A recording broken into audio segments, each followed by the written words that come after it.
Olá! Quem já passou aí mais de 5 minutinhos conversando com um chatbot de inteligência artificial, tipo ChatGPT, com certeza já notou uma coisa. Ele é agradável, extremamente agradável. Quase sempre concorda com o que a gente diz. Mas por quê? Isso não é só para ser simpático, não. Existe toda uma arquitetura bem complexa de treinamento, de código e, claro, até de interesses comerciais por trás desse jeitinho de ser.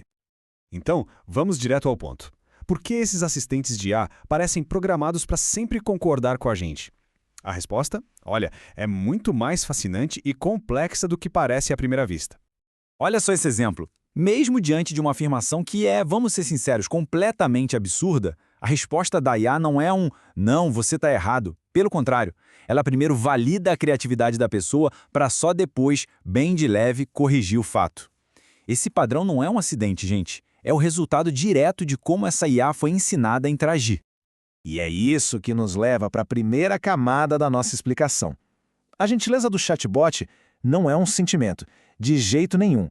É um recurso, uma característica que foi cuidadosamente projetada e reforçada durante todo o seu treinamento. A chave para a gente entender isso é uma técnica com um nome complicado. Aprendizado por reforço com feedback humano, ou RLKF para facilitar. Pensa nisso como se fosse um sistema de notas, tipo na escola. A IA gera um monte de respostas e pessoas de verdade, os tais avaliadores humanos, dão pontos para as melhores. E qualidades como ser útil e ser educado valem muitos pontos. O processo é um ciclo que não para, sabe? A IA gera várias respostas, os humanos dão nota para elas e o modelo aprende a repetir os tipos de resposta que ganham a recompensa máxima. É esse ciclo de feedback que, pouquinho a pouquinho, vai moldando a personalidade super amigável do bot. E o ponto crucial é exatamente este. A IA não concorda porque ela acha que é a melhor coisa a fazer. Ela concorda porque, estatisticamente, respostas que são agradáveis e que dão apoio foram recompensadas o tempo todo no treinamento dela. Discordar? Bom, discordar é simplesmente uma estratégia que dá poucos pontos nesse jogo. Agora vamos para a próxima camada, que é ainda mais fundamental. A gente precisa entender a diferença gigantesca entre como uma IA pensa e como um ser humano pensa. Pois é, a IA não sente empatia, ela não tem intuição, ela não compreende de verdade o contexto emocional. A função principal dela é puramente matemática.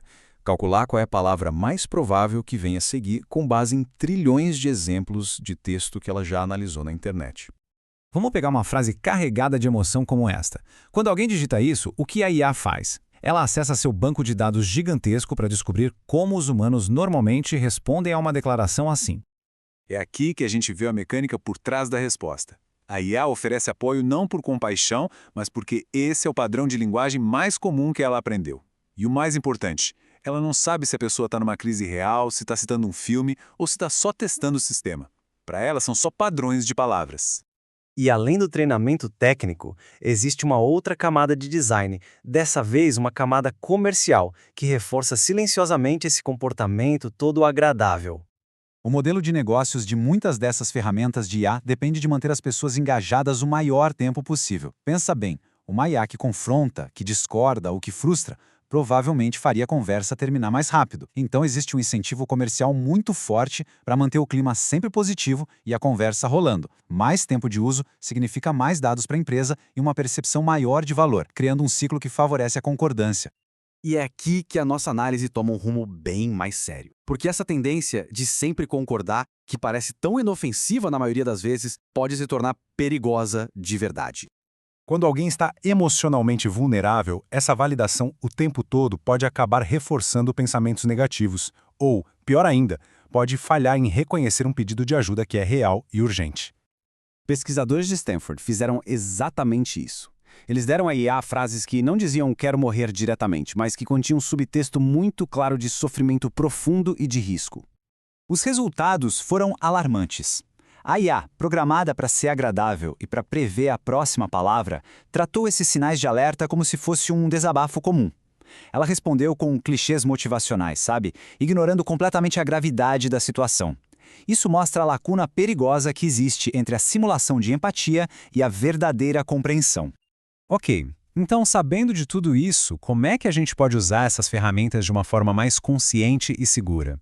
O segredo é entender para que elas servem e, principalmente, para que elas não servem. Essa analogia com o Sheldon Cooper da série Big Bang Theory ajuda a entender bem essa diferença.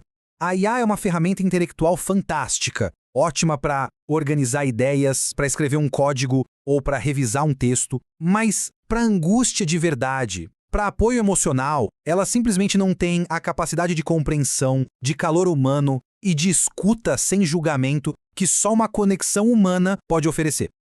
Para ser justo, é bom dizer que as empresas por trás dessas tecnologias estão cientes do problema. A OpenAI, por exemplo, já implementou algumas mudanças para incentivar pausas e evitar dar conselhos diretos em situações delicadas, além de consultar especialistas da área. O ponto mais importante de todos é este.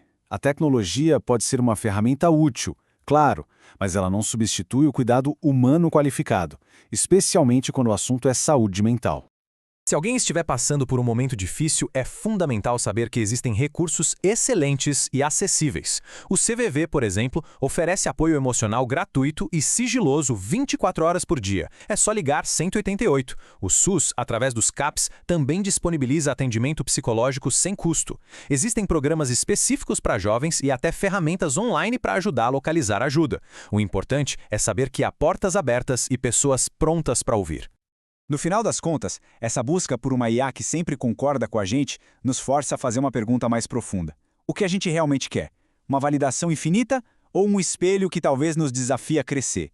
A resposta para isso talvez não esteja na tecnologia, mas sim na nossa própria necessidade de conexão humana.